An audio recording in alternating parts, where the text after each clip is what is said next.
मुबशिर साहब, सवाल यह है कि मुखालफीन अहमदियत कहते हैं कि मसीह मऊद ने ईसा अलैहिस्सलाम की कब्र का जिक्र मुख्तलिफ जगहों पर किया है। ये कैसे हो सकता है कि ईसा अलैहिस्सलाम की कब्रें मुख्तलिफ जगह पर हों? हाँ जी, जज़ाकुल्लाह शराफ साहब। अल्लाह ताला रहम करे हमारे भाइयों पर कि वही एतराज जो आज से 130 साल पहले तकरीबन मौलवी मोहम्मद हसन बटालवी ने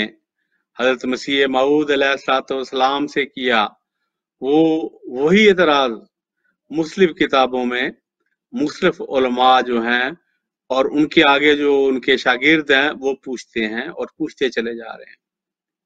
हालांकि सवाल तो उसका जवाब तो एक दफा दे दिया जाता है। तो मैं इस तमहीद के मुख्तसर तमहीद के बाद मैं हज़रत मसीह मऊद अलैहिस्सलाम के इल्म कलाम से ही उस जवाब को देता हूं जो आपने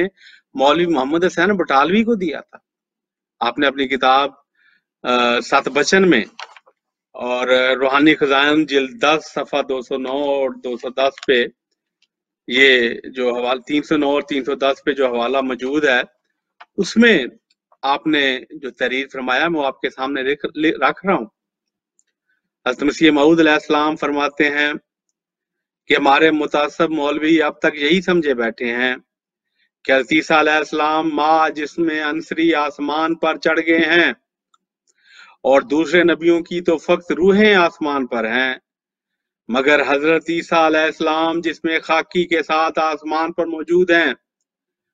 और कहते हैं कि वो सलीब पर चढ़ाए भी नहीं गए बल्कि कोई और शख्स सलीब पर चढ़ाया गया। लेकिन इन बेहुदा ख्यालात के रद में इलावा उन सबूतों के जो हम इजाला ओहाम और हमामत अल बुशरा वगैरह किताबों में दे चुके हैं, एक और कवी सबूत ये है कि सही बुखारी सफ़ा 339 में ये हदीस मौजूद है कि लानतुल्लाह अलल यहूद व नसारा,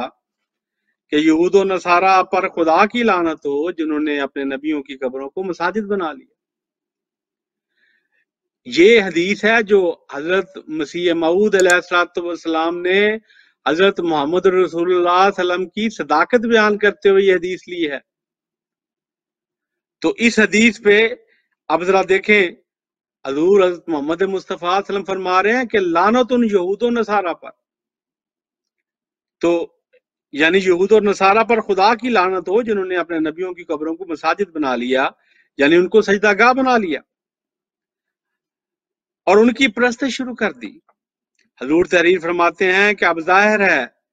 कि नसारा बनी इसराइल के दूसरे नबियों की हरगिज परस्तिश नहीं करते। हजूर फरमा रहे हैं कि अब जाहिर है कि नसारा बनी इसराइल के दूसरे नबियों की हरगिज परस्तिश नहीं करते बल्कि तमाम अंबिया को गुनाहगार और मुर्तकब सगायर और कबायर ख्याल करते हैं। हाँ, हजूर फरमा रहे हैं, ये वो जवाब दे रहे हैं जो मौलवी इतराज के, हाँ बिलादे शाम में हज़रत की कब्र की परस्तिश होती है और मुकर्ररा तारीखों में हजारहा ईसाई साल बा साल इस कब्र पर जमा होते हैं। सो इस हदीस से साबित हुआ कि दर हकीकत वो कब्र हज़रत ईसा अलैहिस्सलाम की ही कब्र है, जिसमें अब ये जवाब है सुनने के काबिल, सुनने के लायक। हजूर फरमाते हैं कि सो इस हदीस से साबित हुआ कि दर हकीकत वो कब्र हज़रत ईसा अलैहिस्सलाम की ही कब्र है जिसमें मजरूह होने की हालत में वो रखे गए थे, और इस कब्र को हज़रत ईसा अलैहिस्सलाम की कब्र से कुछ तल्लुक नहीं, तो फिर नाउज़ बिल्लाह माअज़ल्लाह आज़ सल्लम का कौल सादिक नहीं ठहरेगा। ये तो सदाकत है हजरत मोहम्मद मुस्तफ़ा सल्लम है जो वक्त के इमाम जमाना अलैहिस्सलाम बयान फरमा रहे हैं। और ये हरगिज मुमकिन नहीं, हज़रत मसीह फरमाते हैं ये हरगिज मुमकिन नहीं कि आप अलैहिस्सलाम हुज़ूर सल्लल्लाहु अलैहि वसल्लम की बात गलत हो और आप कोई ऐसी मुस्लिम कब्र को कब्र नबी करार दें जो महज जाल साजी के तौर पर बनाई गई हो। शराफ साहब, ये है असल हकीकत जो खाकसार ने بالفاظ امام زمانہ علیہ السلام حضرت مرزا غلام احمد قادیانی مسیح مہدی علیہ السلام کی تحریر سے دکھائی ہے۔ دراصل حضور علیہ السلام تو مقام ختم نبوت ثابت کر رہے ہیں اور بیان کر رہے ہیں کہ نبی اکرم خاتم الانبیاء صلی اللہ علیہ وسلم کی کوئی بات بھی غلط نہیں ہو سکتی، اور صداقت محمد رسول اللہ صلی اللہ علیہ وسلم بیان فرما رہے ہیں، اور گواہی بھی اصل کتاب اللہ سے دے رہے ہیں، یعنی بخاری شریف سے۔ اب اس سارے کلام کا جو خلاصہ ہے وہ کیا ہے؟ حضرت مسیح موعود اب خلاصہ کلام یہ ہوا کہ حضرت مسیح موعود علیہ السلام نے حضرت عیسیٰ کی قبر کا، جس میں آپ بجسد عنصری مدفون ہوئے، وہ محلہ خانیار سری نگر کشمیر میں ہے، لیکن بلاد شام والی قبر جس کی بابت نبی اکرم صلی اللہ علیہ وسلم کی حدیث ہے، اس قبر میں آپ زخمی یعنی مجروح ہونے کی حالت میں 3 دن رکھے گئے، اور وہیں پر آپ کو مرہم عیسیٰ بھی لگائی گئی، اور حضرت یونا نبی والی وہ پیشگوئی کے مطابق آپ علیہ السلام زندہ قبر میں مجروح ہونے کی حالت میں گئے، زندہ رہے اور زندہ ہی نکالے گئے، اور زندہ ہی نکلے، اور بعد میں ہجرت کر کے اپنے 10 قبائل کی طرف آئے، اور وہاں پر آپ کو عزت ملی، اور آپ نے مساق النبیین والے اس مساق کے تحت اس آیت کے مطابق آپ نے حضرت محمد رسول اللہ صلی اللہ علیہ وسلم کی راہ ہموار کی، اور آپ نے اپنے ماننے والوں سے یہ عہد لیا کہ اگر تمہارے زمانے میں وہ محمد رسول اللہ وسلم آ جائیں، وہ نبی آ جائے، تو پھر دیر نہیں کرنی، نہ صرف اسے ماننا ہے بلکہ اس کی بیعت کر کے اس کے ساتھ شامل ہو جانا، اس کی مدد کرنی ہے۔ تو یہ ہے وہ مساق النبیین۔ اور وہاں سے جب حضرت عیسیٰ علیہ السلام اس بلاد شام والی قبر میں جہاں مجروح ہونے کی حالت میں آپ زندہ داخل ہوئے، زندہ نکلے، اور پھر وہاں سے